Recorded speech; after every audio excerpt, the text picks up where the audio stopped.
Jim Crow was the name of a racial caste system which consisted primarily in the South between 1877 and the mid 1960s. And if this is the type of content that you enjoy, you can find more content like this OneMicHistory.com.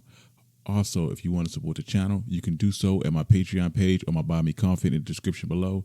Also, please give us 5 stars on Apple Podcasts and subscribe to the channel. But without further ado, let's get started.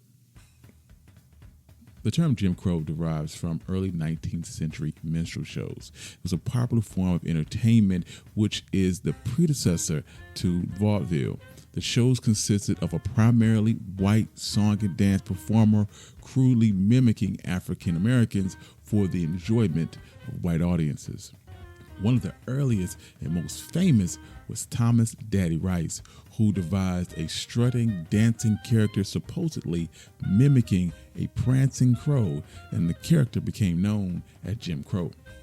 How the character named Jim Crow became a general term for America's racial segregation and discrimination is not known, but at some point during the 19th century, the term ceased to have anything to do with minstrel shows because their popularity had started to wane and instead signified the practice of disenfranchising, physically discriminating against African Americans. From the very beginning, Jim Crow was a way of life. Under Jim Crow, African Americans were relegated to the status of second-class citizens. Jim Crow was underpinned by the belief or the rationalization that whites were superior to blacks in intelligence, morality, and civilized behavior. Many Christian ministers taught whites that they were the chosen people and blacks were cursed to be servants. God supported racial segregation. Additionally, at almost every education level, they taught the belief that blacks were innately, intelligently, culturally inferior to whites. Pro-segregation politicians gave speeches about the dangers of integration and the mixing of races.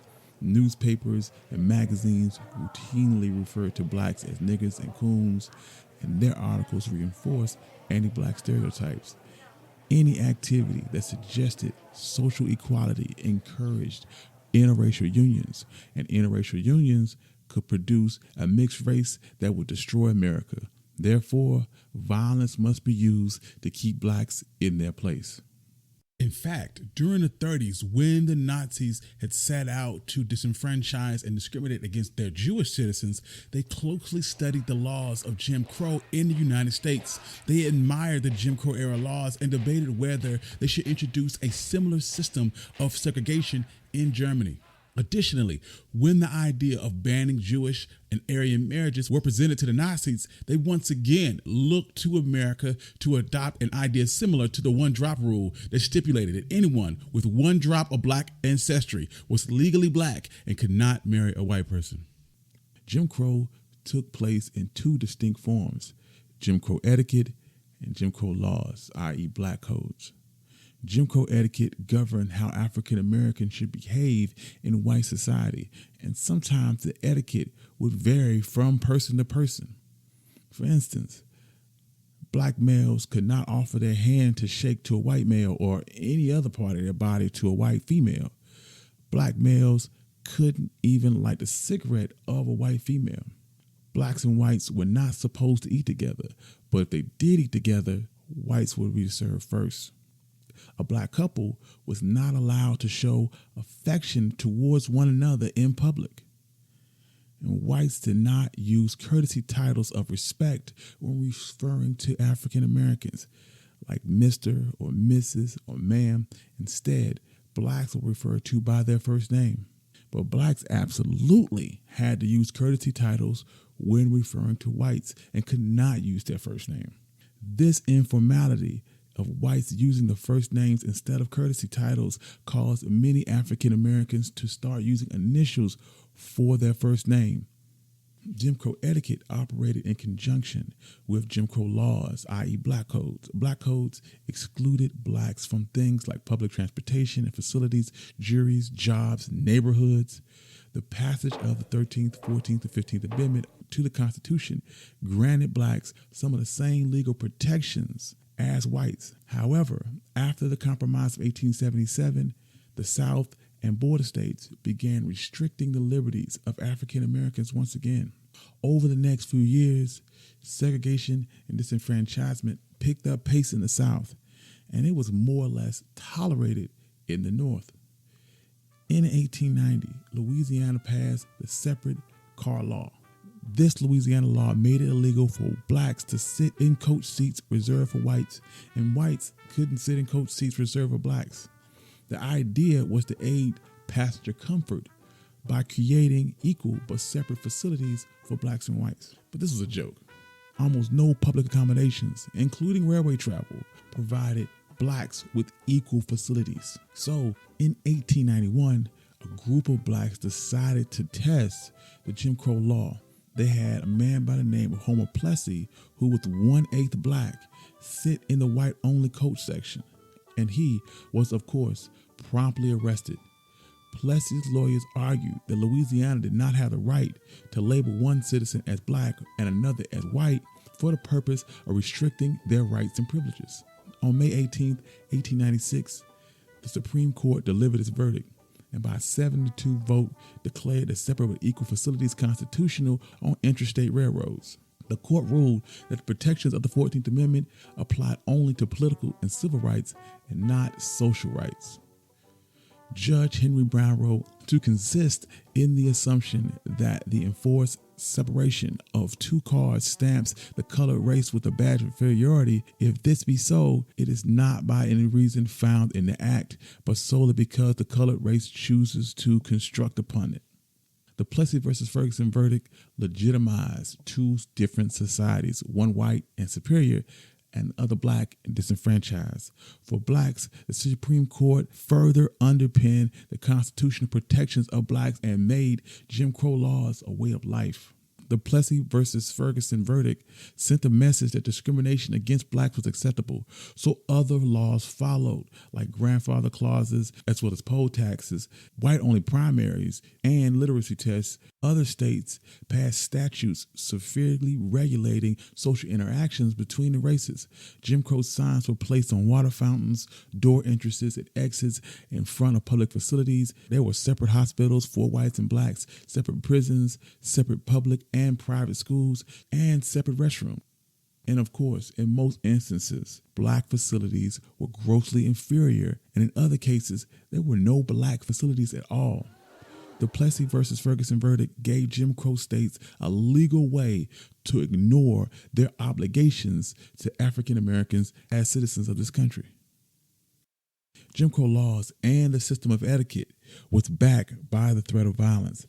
African Americans who violated those social norms by drinking at a white water fountain or trying to vote risked everything from their homes to their jobs to their very lives. Whites could physically beat blacks with complete immunity, and blacks had little legal recourse against these assaults because the criminal justice system was a part of the Jim Crow system.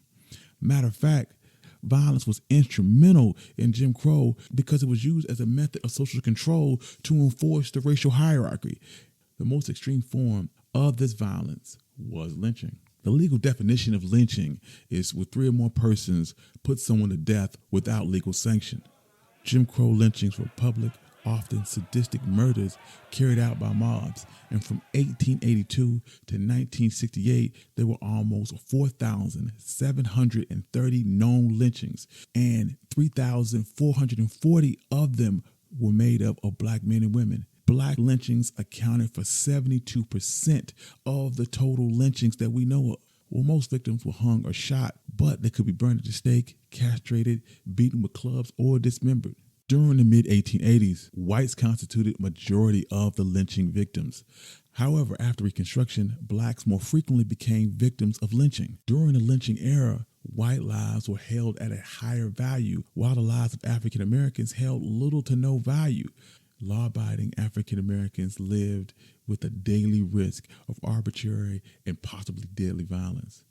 One of the first major challenges to Jim Crow since Plessy versus Ferguson was Brown versus the Board of Education. In the decision, that was issued on May 17, 1954, the court concluded in its opinion by declaring segregated public school education inherently unequal in a 9-0 decision.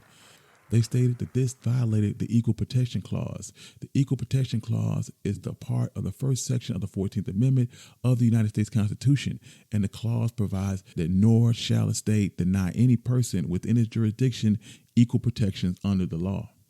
This decision declared that segregated public schools were unconstitutional, and that decision had far-reaching social ramifications.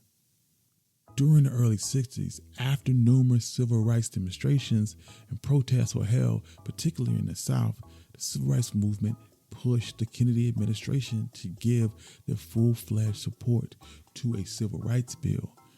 President Kennedy sent the civil rights bill to Congress, but legislation was blocked. After Kennedy's assassination, President Lyndon B. Johnson called for the immediate passage of Kennedy's civil rights legislation as a memorial to the deceased president. Johnson formed a coalition that led to the passage of the bill in early 1964. The Civil Rights Act of 1964 guaranteed public accommodations at restaurants and authorized the Justice Department to bring suits to force desegregation of facilities in schools, also gave new powers to a Civil Rights Commission, and allowed federal funds to be cut off in cases of discrimination.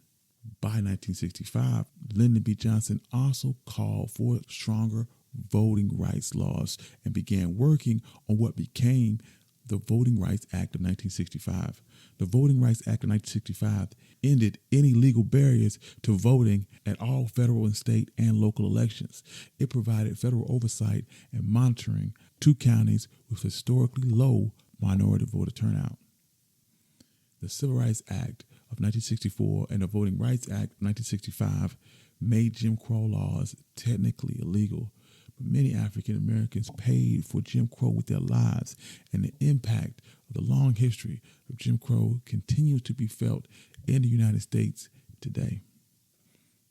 Thank you. This has been One Mic. I'm your host, Country Boy. And if you like more content like this, you can find more content like this at onemichistory.com. Also, if you want to support the channel, you can do so at my Buy Me Coffee or my Patreon in the description below. And please subscribe to the channel and give us 5 stars on Apple Podcasts. Peace.